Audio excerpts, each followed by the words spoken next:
In 12th century monastery records, certain crops carried a remarkable label, Vegetabilia perpetua, plants you grew once and harvested for a lifetime. Then, in 1935, a memo inside one of America's largest seed companies quietly recommended removing them from catalogs entirely. These forgotten plants fed homesteads for decades from a single planting, and the monks who first cultivated them understood something most modern gardeners have never been taught. Inside the cloister walls of 12th century monasteries, the rhythm of daily life depended as much on the garden as on the chapel. Monks, working quietly in the shelter of stone and hedge, tended beds that yielded food through every season. Their ledgers, written in careful Latin, record a category of crops called Vegetabilia perpetua, plants that did not need replanting, only patience. These gardens were home to good King Henry, a leafy green with thick, arrow-shaped leaves, prized for its resilience through winter and its ability to return each spring. The Benedictine Abbey of St. Gall listed it among essential food plants, its roots divided and shared year after year. Nearby, Skirret grew in neat rows. This sweet, white-rooted vegetable, with its slender, clustered tubers, was harvested late in the year, after the first frost had sweetened the flesh. Monastic records describe how skirret could be left in the ground through winter, pulled as needed, or stored in cool cellars to last until the next planting was a distant memory.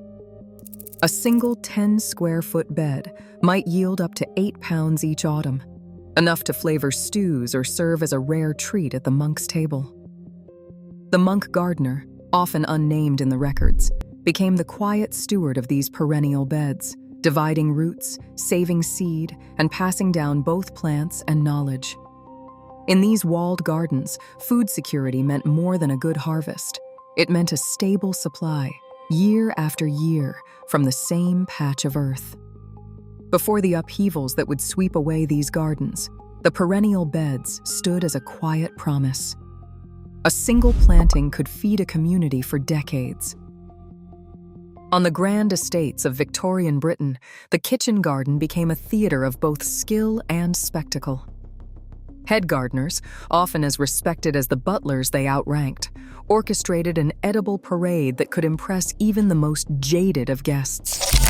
Among their secret weapons were 2 plants that could feed a household for years without ever needing to be replanted: sea kale and scorzonera. Sea kale, with its thick blue-green leaves, was coaxed into luxury by a process called forcing. In winter, gardeners covered the crowns with tall clay pots or wooden boxes, blocking out light and encouraging the plant to send up tender, pale shoots. These shoots fetched a premium at Covent Garden, their price rivaling that of imported asparagus.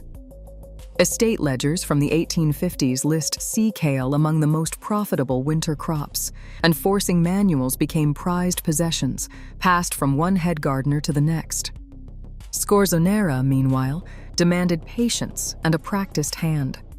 Its long, dark roots were left in the ground all winter, protected from frost by a thick layer of straw.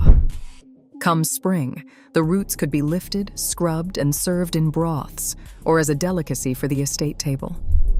The technique was so specific that it became a mark of professional pride. Only the most careful gardener could produce straight, unblemished roots worthy of the master's supper. But as railways began to knit the countryside to the city, the old rhythms faltered. Fast-growing annuals, bred for speed and uniformity, began to crowd out these perennials.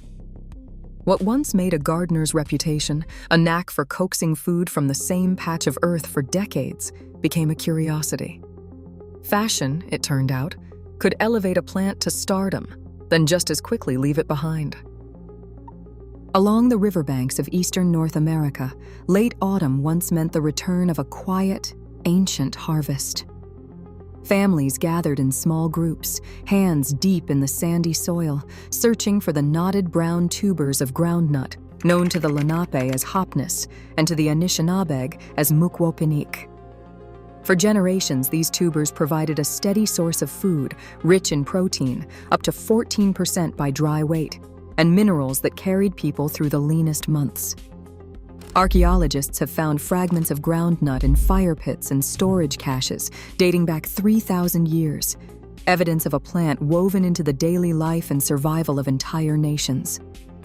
Colonial diaries tell of English settlers, hungry and desperate, watching indigenous women dig for groundnut along the banks of the Plymouth rivers. William Bradford's winter account from 1621 credits these tubers with saving lives when all other stores were gone. Some years later, colonial laws began to restrict indigenous harvesting, and by the early 1800s, groundnut had almost vanished from American fields and tables. Its memory kept alive in stories and seasonal ceremonies, but largely erased from the wider landscape.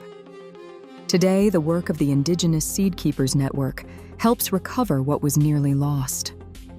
In community gardens from Oklahoma to the Great Lakes, the old harvest rituals return.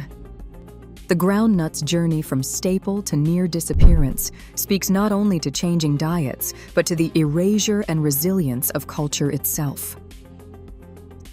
Seed company boardrooms in the 1930s were driven by a simple calculation.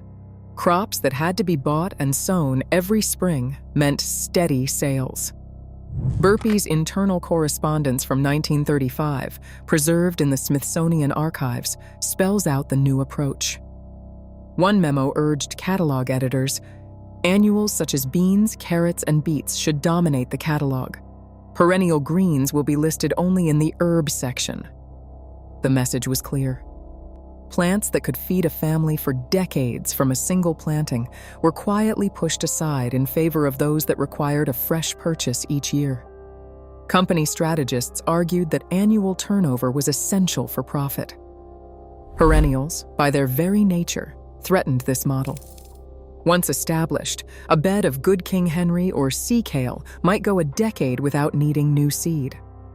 In the language of internal sales reports, these were low-yield crops, not in terms of food, but in terms of repeat business. Journal articles from the late 1930s, such as Jules Gouin's critique in the Journal of Horticultural Science, described how seed houses systematically marginalized perennial vegetables. Gouin wrote, "Perennial vegetables offer sustainable yields, soil enrichment, and reduced labor, but are systematically marginalized by commercial seed houses." His warnings were largely ignored. As profit margins dictated catalog content, entire categories of perennial foods slipped from public memory.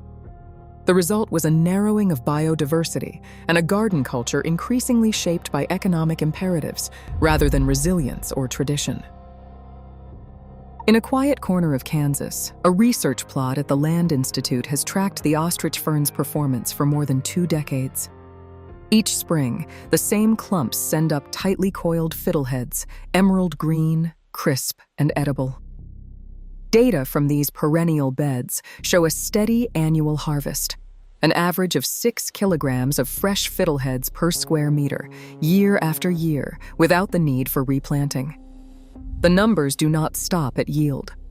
Soil tests reveal a 0.4% annual increase in soil organic carbon, a direct result of the fern's dense root system and the steady rain of leaf litter each autumn. These are not isolated results. The University of Minnesota's Perennial Crops Lab reports similar yields and soil improvements from their own long-term trials. The research teams, tracking every kilogram and every soil sample, have built a record that leaves little room for nostalgia or wishful thinking. The ostrich fern's productivity and soil-building power are measured, repeatable, and real. They are proof that a single planting can feed a household and heal the ground beneath it, not just for a season, but for decades. A 10-square-meter plot can transform the idea of perennial food into a working reality. The first step is choosing the site, a sunny border with well-drained soil suits sea kale, while a moist, sheltered corner favors groundnut, or good King Henry. A heritage gardener's plan divides the space, 4 square meters for sea kale, 6 for hopness, balancing sun and shade, dryness and damp. Compost or well-rotted manure is worked into the beds, setting the stage for decades of growth with a single afternoon's effort. Planting methods reflect the character of each crop. Sea kale starts from crowns or thick root cuttings, set a foot apart in late autumn and mulched with straw. Groundnut tubers are buried 6 inches deep in spring, each spaced a foot apart, with a trellis installed for their climbing vines. Good King Henry is established by dividing mature clumps or sowing seed in early spring, favoring cool, moist corners. Propagation is simple. Crowns for sea kale, tuber sets for hopness, root divisions for skirret. Each method allows a gardener to expand the bed or share with neighbors, bypassing the yearly seed order. Before planting, a quick check with local extension offices is wise. Groundnut is regulated in some western states due to its spreading habit, and moving wild plants is often discouraged. Certified starter stock from trusted nurseries ensures both legality and a healthy start. Once planted, these beds need little more than annual mulching and the occasional division. In return, they offer a steady harvest, year after year, from the same patch of ground, a quiet revolution rooted in the wisdom of those who planted for the long run.